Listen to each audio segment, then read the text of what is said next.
दशमः सर्गः। अंग देश में ऋष्यशृंग के आने तथा शांता के साथ विवाह होने के प्रसंग का कुछ विस्तार के साथ वर्णन। राजा की आज्ञा पाकर उस समय सुमंत्र ने इस प्रकार कहना आरंभ किया। राजन, रोमपाद के मंत्रियों ने ऋष्यशृंग को वहां जिस प्रकार और जिस उपाय से बुलाया था वो सब मैं बता रहा हूं। आप मंत्रियों सहित मेरी बात सुनिए।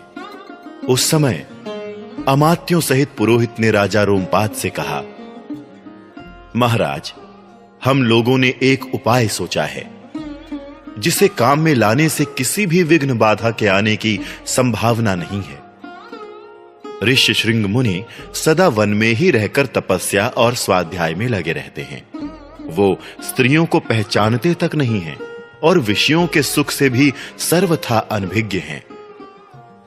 हम मनुष्यों के चित्त को मत डालने वाले मनोवांछित विषयों का प्रलोभन देकर उन्हें अपने नगर में ले आएंगे।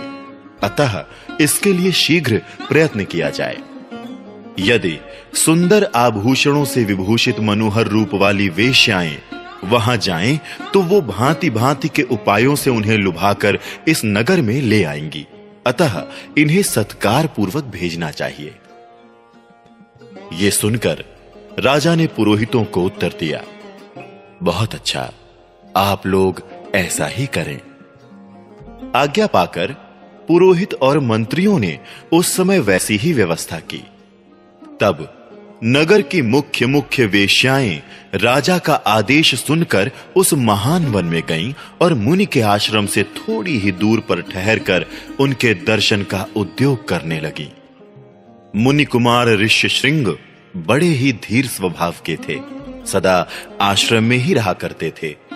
उन्हें सर्वदा अपने पिता के पास रहने में ही अधिक सुख मिलता था। अतः वो कभी आश्रम के बाहर नहीं निकलते थे।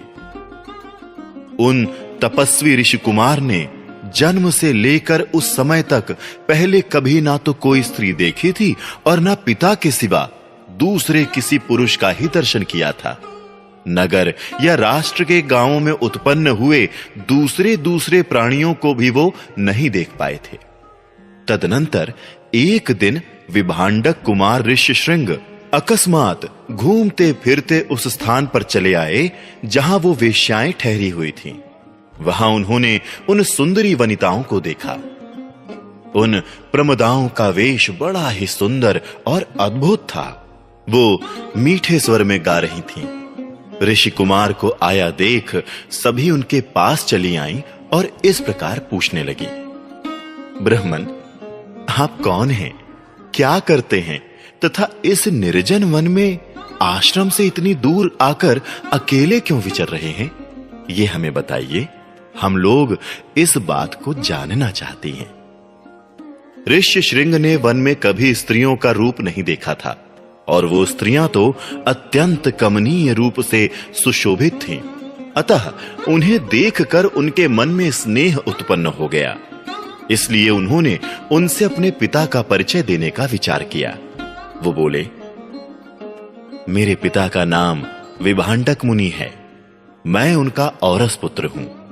मेरा ऋष्यशृंग नाम और तपस्या आदि कर्म इस भूमंडल में प्रसिद्ध है। यहां पास ही मेरा आश्रम है।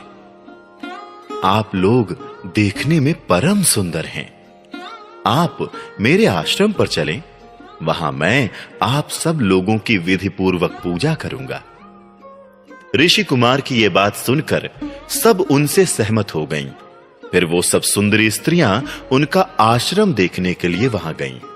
वहां जाने पर ऋषि कुमार ने, ये अर्घ्य है, ये पाद्य है तथा ये भोजन के लिए फल मूल प्रस्तुत है, ऐसा कहते हुए उन सब का विधिवत पूजन किया। ऋषि की पूजा स्वीकार करके वो सभी वहां से चली जाने को उत्सुक हुई। उन्हें विभांडक मुनि का भय लग रहा था, इसलिए उन्होंने शीघ्र ही वहां से चली जाने का विचार किया। वो बोली, ब्राह्मण, हमारे पास भी ये उत्तम उत्तम फल हैं। विप्रवर, इन्हें ग्रहण कीजिए, आपका कल्याण हो। इन फलों को शीघ्र ही खा लीजिए, विलंब ना कीजिए। ऐसा कहकर उन सब ने हर्ष में भरकर ऋषि का आलिंगन किया और उन्हें खाने योग्य भांति भांति के उत्तम पदार्थ तथा बहुत सी मिठाइयां दी। उनका रसास्वादन करके उन तेजस्वी ऋषि ने समझा कि ये भी फल हैं, क्योंकि उस दिन के पहले उन्होंने कभी वैसे पदार्थ नहीं खाए थे। भला सदा वन में रहने वालों के लिए वैसी वस्तुओं के स्वाद लेने का अवसर ही कहां है। तत्पश्चात उनके पिता विभांडक मुनि के डर से डरी हुई वो स्त्रियां व्रत और अनुष्ठान की बात बता उन ब्राह्मण कुमार से पूछकर उसी बहाने वहां से चली गईं। उन सब के चले जाने पर काश्यप कुमार ब्राह्मण ऋष्यशृंग मन ही मन व्याकुल हो उठे और बड़े दुख से इधर उधर टहलने लगे। तदनंतर दूसरे दिन फिर मन से उन्हीं का बारंबार चिंतन करते हुए शक्तिशाली विभांडक कुमार श्रीमान ऋष्यशृंग उसी स्थान पर गए जहां पहले दिन उन्होंने वस्त्र और आभूषणों से सजी हुई उन मनोहर रूप वाली वेश्याओं को देखा था। ब्राह्मण ऋष्यशृंग को आते देख तुरंत ही उन वेश्याओं का हृदय प्रसन्नता से खिल उठा। वो सब की सब उनके पास जाकर उनसे इस प्रकार कहने लगी, सौम्य, आओ आज हमारे आश्रम पर चलो। यद्यपि यहां नाना प्रकार के फल मूल बहुत मिलते हैं, तथापि वहां भी निश्चय ही इन सब का विशेष रूप से प्रबंध हो सकता है। उन सब के मनोहर वचन सुनकर ऋष्यशृंग उनके साथ जाने को तैयार हो गए और वो स्त्रियां उन्हें अंग देश में ले गईं। उन महात्मा ब्राह्मण के अंग देश में आते ही इंद्र ने संपूर्ण जगत को प्रसन्न करते हुए सहसा पानी बरसाना आरंभ कर दिया। वर्षा से ही राजा को अनुमान हो गया कि वो तपस्वी ब्राह्मण कुमार आ गए। फिर बड़ी विनय के साथ राजा ने उनकी अगवानी की और पृथ्वी पर मस्तक टेक कर उन्हें साष्टांग प्रणाम किया।